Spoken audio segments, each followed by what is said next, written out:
عام طور پر یہی سمجھا جاتا ہے کہ مطالبہ پاکستان کی مخالفت انگریز اور ہندو کی طرف سے ہوئی تھی، اور یہی جنگ تھی جو ہمیں لڑنی پڑی تھی۔ یہ ٹھیک ہے کہ اس کی مخالفت انگریز اور ہندو کی طرف سے ہوئی تھی، لیکن ان دونوں سے کہیں شدید اور وسیع پیمانے پر مخالفت ہمارے علماء حضرات کی طرف سے ہوئی تھی۔ یہ بڑا شدید محاذ تھا۔ مشکل یہ ہے کہ ہمارے ہاں پاکستان کی تاریخ کی کوئی مستند تاریخ ابھی تک مدون نہیں ہوئی، اور اس سے بھی زیادہ جو چیز میرے لیے باعث صدمہ ہے وہ یہ کہ جو لوگ اس جنگ میں شریک تھے وہ بہت آگے گئے، باقی جو ہیں تیار بیٹھے ہیں۔ ان کے بعد تو کوئی یہ بتانے والا بھی نہیں رہے گا ہماری نئی نسل کو کہ اس تاریخ میں اور اس جنگ میں ہوا کیا تھا۔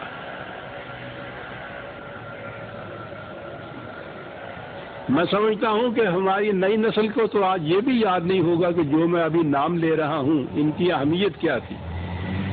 یہ محاذ جو میں نے کہا ہے علماء کرام کی طرف سے بڑھتا ہوا، ذرا ذہن میں رکھیے کہ اس میں شخصیتوں کے اگر نام آپ لینا چاہتے ہیں تو یہ وہ لوگ تھے کہ جو اسلام کے مینار سمجھا جاتے تھے، ہندوستان ہی میں نہیں بلکہ پورے عالم اسلام میں ان کی شہرت تھی اور چرچا تھا۔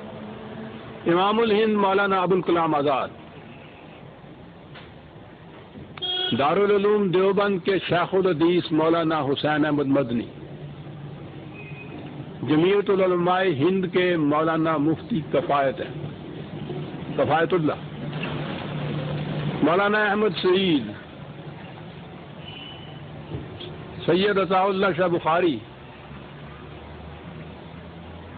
اور اگر یہ تنظیموں کے اعتبار سے دیکھیے تو دارالعلوم دیوبند کے تمام علماء اور ان کے معتقدین صرف چند ایک تھے جو شروع میں تائید میں آئے تھے مسلم لیگ کی، ورنہ سب مخالف تھے، دیوبند کے حنفی بھی، بریلوی حنفی بھی، مجلس احرار،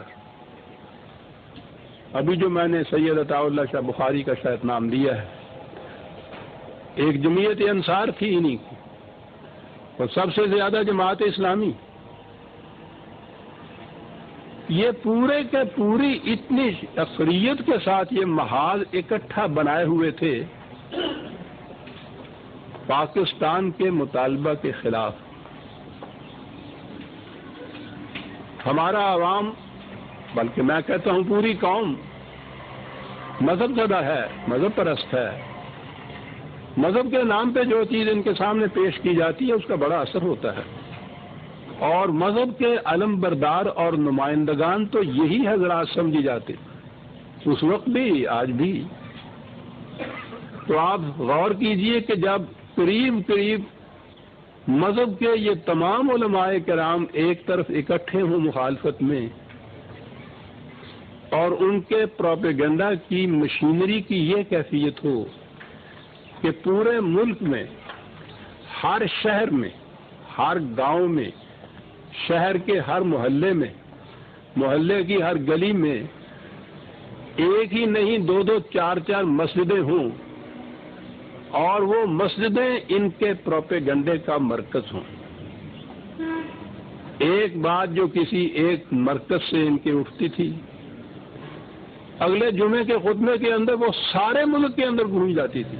دنیا کی کوئی سلطنت ایسی نہیں ہے جس کے ہاں پروپیگنڈے کی اس قدر منظم اور پھیلی ہوئی مشینری موجود ہو اور اس پہ ایک پیسہ خرچ نہ کرنا پڑے۔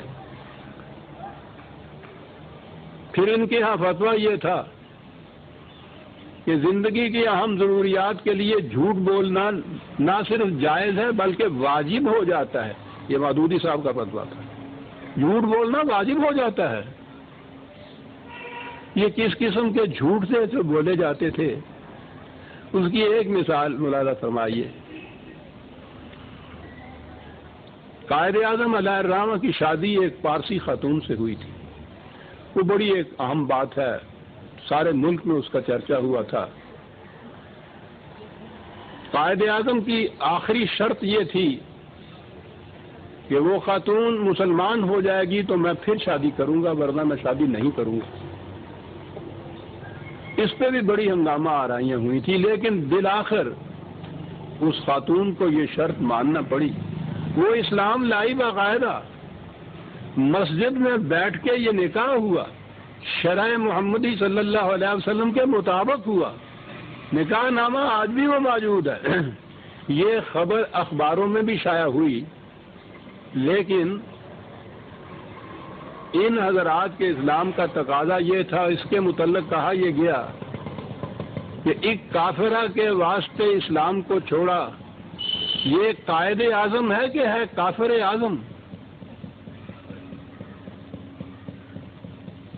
وہ جو خبریں تھی اس کے اسلام لانے کی اور نکاح کی تقریب کی، وہ تو اخباروں کے صفحوں کے اندر رہی، اور یہ شعر سارے ہندوستان کے بچے بچے کی زبان پہ تھا. اب جس شخص کے متعلق یہ کہا جائے، پہلے تو اس کی حیثیت کے ہی متعلق تھا، داڑھی منڈا، کرسٹان، مغرب زدہ، سوٹڈ بوٹڈ، ان کے کردار میں اسلام کی چھینٹ تک بھی نظر نہیں آئے گی.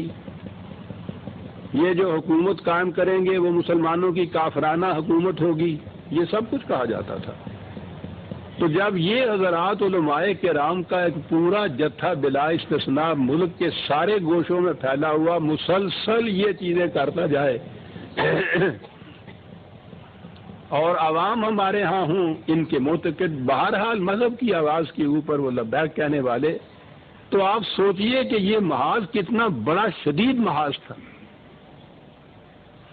تو میں نے عرض کیا کہ چونکہ تاریخ ہے نہیں ہمارے پاس اس دور کی، اس لیے نئی نسل کو یہ معلوم ہی نہیں ہے کہ یہ جنگ کس نے لڑی تھی، کس کے خلاف یہ جنگ لڑی گئی تھی، اور کتنی مشکل تھی یہ جنگ.